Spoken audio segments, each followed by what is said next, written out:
ଯୀହୋଶୁଅ 3 ପର୍ବ। ଅନନ୍ତର ଯୀହୋଶୁଅ ଅତି ପ୍ରଭାତରେ ଉଠିଲେ।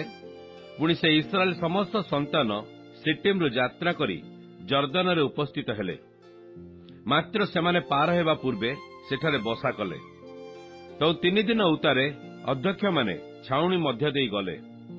ପୁଣି ସେମାନେ ଲୋକମାନଙ୍କୁ ଆଜ୍ଞା ଦେଇ କହିଲେ, ଯେତେବେଳେ ତୁମେମାନେ ସଦାପ୍ରଭୁ ତୁମମାନଙ୍କ ପରମେଶ୍ୱର ନିୟମ ସିନ୍ଦୁକ ଓ ତହିଁର ବାହକ ଲେବୀୟ ଯାଜକମାନଙ୍କୁ ଦେଖିବ, ସେତେବେଳେ ତୁମେମାନେ ଆପଣା ଆପଣା ସ୍ଥାନରୁ ଉଠି ତହିଁର ପଛେ ପଛେ ଗମନ କରିବ। ତଥାପି ପରିମାଣ ଅନୁସାରେ ତୁମ୍ଭମାନଙ୍କର ଓ ତାହାଙ୍କ ମଧ୍ୟରେ ପ୍ରାୟ 2000 ହାତ ଅନ୍ତର ରହିବ।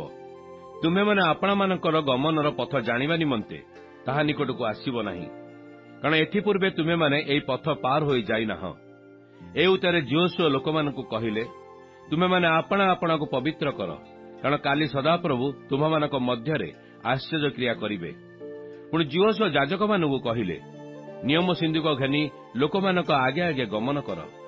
ତହିଁରେ ସେମାନେ ନିୟମ ସିନ୍ଦୁକ ଘେନି ଲୋକମାନଙ୍କ ଆଗେ ଆଗେ ଗମନ କଲେ।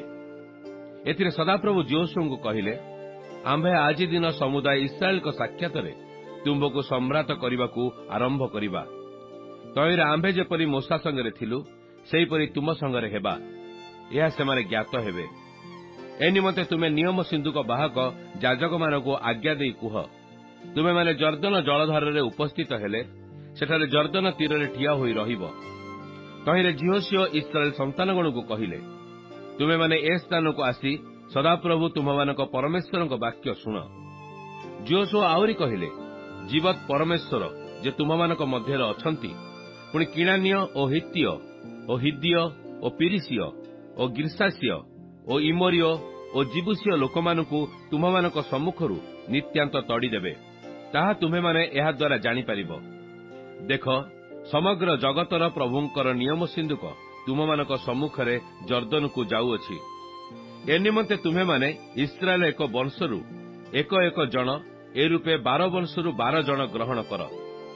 ସମଗ୍ର ଜଗତର ପ୍ରଭୁ ସଦାପ୍ରଭୁଙ୍କର ସିନ୍ଦୁକ ବାହକ ଯାଜକମାନଙ୍କର ପଦତଳ ଜର୍ଦ୍ଦନ ଜଳରେ ପ୍ରବିଷ୍ଟ ହେବା ମାତ୍ରେ ସେ ଜର୍ଦ୍ଦନର ଜଳ ଅର୍ଥାତ୍ ଉର୍ଦ୍ଧ୍ୱ ସ୍ଥାନରୁ ଯେଉଁ ଜଳ ବହି ଆସୁଛି ତାହା କଟା ହେବ ଓ ତାହା ଏକ ରାଶି ହୋଇ ସ୍ଥଗିତ ହେବ। ସେତେବେଳେ ଲୋକମାନେ ଜର୍ଦ୍ଦନ ପାର ହେବା ନିମନ୍ତେ ଆପଣା ଆପଣା ତମ୍ବୁରୁ ଯାତ୍ରା କରନ୍ତେ ଯାଜକମାନେ ନିୟମ ସିନ୍ଦୁକ ବହି ଲୋକମାନଙ୍କ ସମ୍ମୁଖସ୍ଥ ହେଲେ।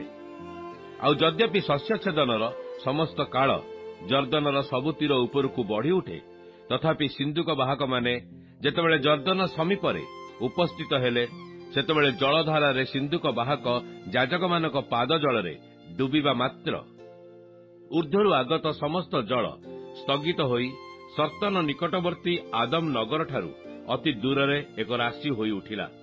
ପୁଣି ପଦାଭୂମିର ସମୁଦ୍ର ଅର୍ଥାତ୍ ଲବଣ ସମୁଦ୍ରଗାମୀ ଜଳ ସମ୍ପୂର୍ଣ୍ଣ ରୂପେ କଟା ହେଲା। ତହିଁରେ ଲୋକମାନେ ଜିରିହ ସମ୍ମୁଖରେ ପାର ହୋଇଗଲେ। ଆଉ ସଦାପ୍ରଭୁଙ୍କ ନିୟମ ସିନ୍ଦୁକ ବାହକ ଯାଜକମାନେ ଜର୍ଦ୍ଦନ ମଧ୍ୟରେ ଶୁଷ୍କ ଭୂମିରେ ସ୍ଥିର ରୂପେ ସ୍ଥଗିତ ରହିଲେ। ତହିଁରେ ସମୁଦାୟ ଇସ୍ରାଏଲ ଗୋଷ୍ଠୀ ନିଶେଷ ରୂପେ ଜର୍ଦ୍ଦନ ପାର ହେବା ଯାଏ ସମସ୍ତେ ଶୁଷ୍କ ଭୂମି ଦେଇ ପାର ହୋଇଗଲେ।